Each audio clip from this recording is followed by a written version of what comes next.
ಅಕ್ಷಯ ತೃತೀಯದಂದು ಎಷ್ಟು ಹೊತ್ತಿಗೆ ಚಿನ್ನ ಖರೀದಿಸಬೇಕು? ಈ ಸಮಯದಲ್ಲಿ ಗೋಲ್ಡ್ ತಂದರೆ ನಿಮ್ಮ ಬಾಳೆ ಬಂಗಾರವಾಗುತ್ತೆ.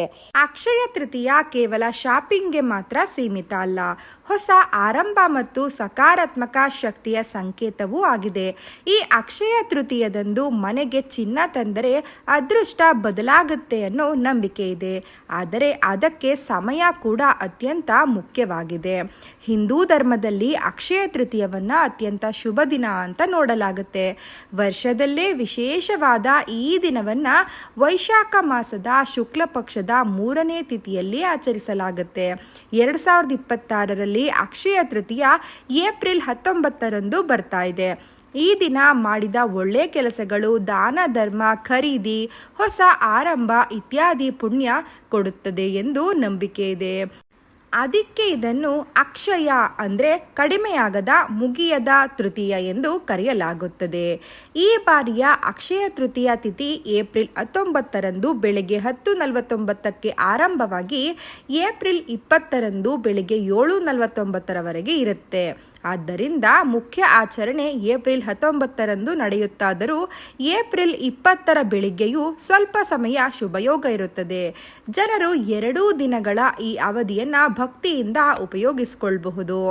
ಅಕ್ಷಯ ತೃತೀಯದಂದು ಚಿನ್ನ ಬೆಳ್ಳಿ ಖರೀದಿಸುವುದು ವಿಶೇಷವಾಗಿ ಶುಭ ಅಂತ ನೋಡಲಾಗುತ್ತೆ.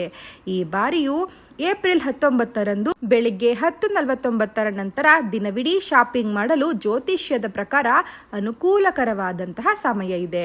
ಜೊತೆಗೆ ಏಪ್ರಿಲ್ 20ರಂದು ಬೆಳಿಗ್ಗೆ 5:51ರಿಂದ 7:27ರವರೆಗೂ ಕೂಡ ಚಿನ್ನ ಬೆಳ್ಳಿ ಇತ್ಯಾದಿಗಳನ್ನು ಖರೀದಿಸಲು ಒಳ್ಳೆಯ ಸಮಯ ಅಂತ ಹೇಳಲಾಗುತ್ತೆ. ಈ ರೀತಿ ದೀರ್ಘ ಶಾಪಿಂಗ್ ಮಾಡಲು ಸೂಕ್ತ ಸಮಯ ಸಿಕ್ಕಿರೋದ್ರಿಂದ ಜನರು ತಮ್ಮ ಅನುಕೂಲಕ್ಕೆ ತಕ್ಕಂತೆ ಸಮಯವನ್ನು ಆಯ್ಕೆ ಮಾಡಿಕೊಳ್ಳಬಹುದು. ಸಂಜೆ 6:49ರಿಂದ ರಾತ್ರಿ 10:57ರವರೆಗೆ ಶುಭ ಅಮೃತ್ ಚಾರ್ ಕಾಲವಿರುತ್ತದೆ. ಈ ಸಮಯದಲ್ಲಿ ಶಾಪಿಂಗ್ ಮಾಡಿದರೆ ಇನ್ನಷ್ಟು ಫಲಪ್ರದವಾಗಿರುತ್ತದೆ ಅಂತ ನಂಬಿಕೆ ಇದೆ. ಆದರೆ ಅಕ್ಷಯ ತೃತೀಯದ ಮಹತ್ವ ಕೇವಲ ಚಿನ್ನ ಖರೀದಿಗೆ ಮಾತ್ರ ಸೀಮಿತ ಆಗಿಲ್ಲ. ಇಡೀ ದಿನವೇ ಸ್ವತಃ ಮಹಾಶುಭ ಕಾಲ ಆಗಿರೋದ್ರಿಂದ ವಿಶೇಷ ಮುಹೂರ್ತ ಇದೆ. ಮದುವೆ, ಗೃಹ ಪ್ರವೇಶ, ಮಕ್ಕಳ ಕ್ಷೌರ ಅಂದರೆ ಮೊದಲು ಮುಡಿ ಕೊಡುವುದು, ಹೊಸ ವ್ಯವಹಾರದ ಆರಂಭ, ಹೊಸ ಮನೆ, ಜಮೀನು ಇತ್ಯಾದಿಗಳನ್ನು ಖರೀದಿ ಮಾಡೋದಕ್ಕೆ ಈ ದಿನ ಬಹಳ ಶುಭಕರವಾಗಿರುತ್ತದೆ.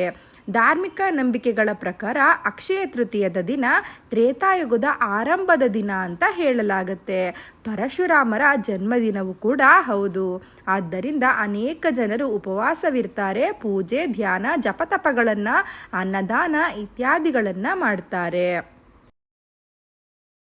ಈ ವಿಡಿಯೋ ನಿಮಗೆ ಇಷ್ಟವಾಗಿದ್ದಲ್ಲಿ ಒಂದು ಲೈಕ್ ಮಾಡಿ ಹಾಗೂ ಕಮೆಂಟ್ ಮಾಡಿ. ನೀವಿನ್ನೂ ನಮ್ಮ ಚಾನಲ್ಗೆ ಸಬ್ಸ್ಕ್ರೈಬ್ ಆಗಿಲ್ಲ ಅಂದರೆ ಈ ಕೂಡಲೇ ಸಬ್ಸ್ಕ್ರೈಬ್ ಆಗಿ. ಧನ್ಯವಾದ.